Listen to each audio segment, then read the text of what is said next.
सीतानाथ समारंभां श्रीरामानंदार्य मध्यमां अस्मदाचार्य पर्यंतां वंदे गुरु परंपरां। नमस्कार, मैं ध्रुव संस्कृत गुरुजी संस्कृत पाठशाला में आप सभी का स्वागत करता हूँ। हम पढ़ रहे थे संज्ञा प्रकरण। संज्ञा प्रकरण में हमने 14 सूत्र पढ़ लिए, प्रत्याहार पढ़ लिए। आज पढ़ेंगे इत संज्ञा। संज्ञा भी हम पढ़ चुके हैं। तो किन अक्षरों की इत संज्ञा होती है, आज हम विस्तार से पढ़ते हैं।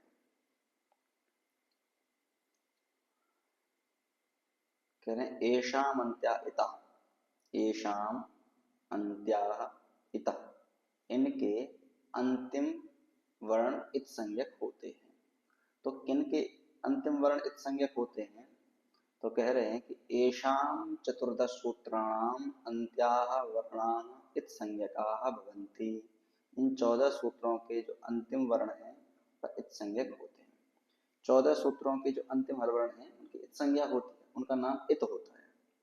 14 सूत्रों के अंतिम वर्ण कौन कौन से हैं देखते हैं। जैसे अ, इ, उण, ऋ, ऋ, ए, औ, ऐ, औच, हय, वरट, लण, ञ, म, ङ, ण, नम, झ, भ, ञ, घ, ढ, धश, ज, ब, ग, ड़, दश, ख, फ, छ, ट, थ, च, ट, तौ, क, प, य, श, श, स, हल। यह 14 सूत्र हैं।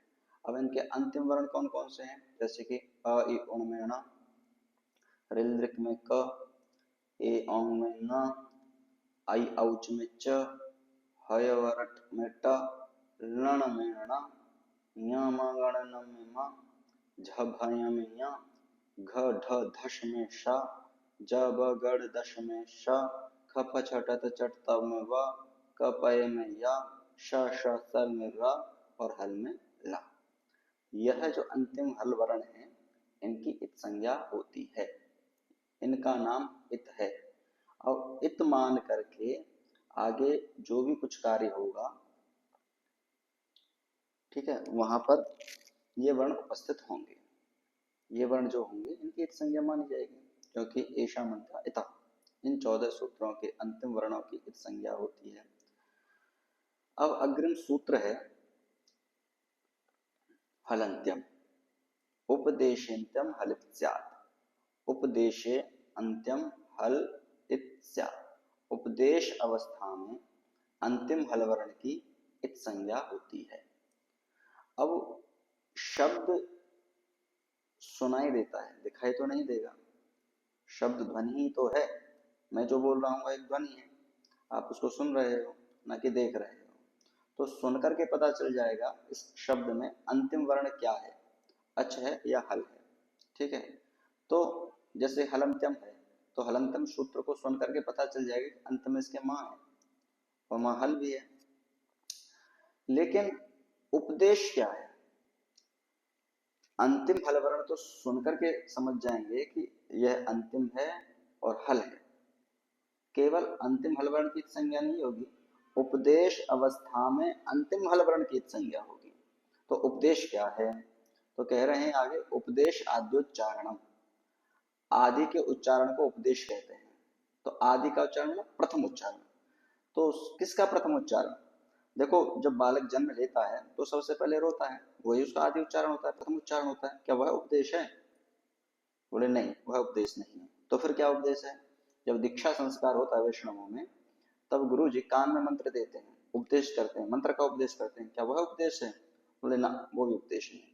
तो फिर कौन उपदेश है? बोले कथावाचक बैठ करके मंच पर कथा करते हैं, उपदेश देते हैं। क्या वह उपदेश है? बोले नहीं, वह सब उपदेश नहीं है। तो फिर क्या उपदेश है? तो कह रहे हैं कि पाणिनि कात्यायन पतंजलि कर्तृकम प्रथम उच्चारण, अर्थात महर्षि पाणिनि, कात्यायन एवं पतंजलि के द्वारा व्याकरण शास्त्र संबंधित प्रथम उच्चारण को ही उपदेश कहते हैं। महर्षि पाणिनि, महर्षि कात्यायन, महर्षि पतंजलि, यह 3 मुनि है व्याकरण के।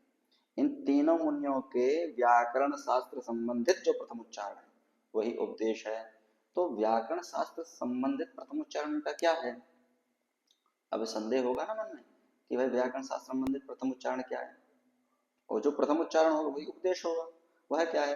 तब कह रहे हैं कि धातु सूत्र गणोणादि वाच्यलिंगानुशासनम आगम प्रत्ययादेशा उपदेशाः प्रकीर्तिताः। उपदेशाः प्रकीर्तिताः, इनको उपदेश कहते हैं। किनको उपदेश कहते हैं? बोले धातु, सूत्र, गण, उणादि, वाच्य, लिंगानुशासनम, आगम, प्रत्यय और आदेश, यह उपदेश है। इस अवस्था में जो अंतिम हल वर्ण होगा उसकी इत संज्ञा हो जाएगी।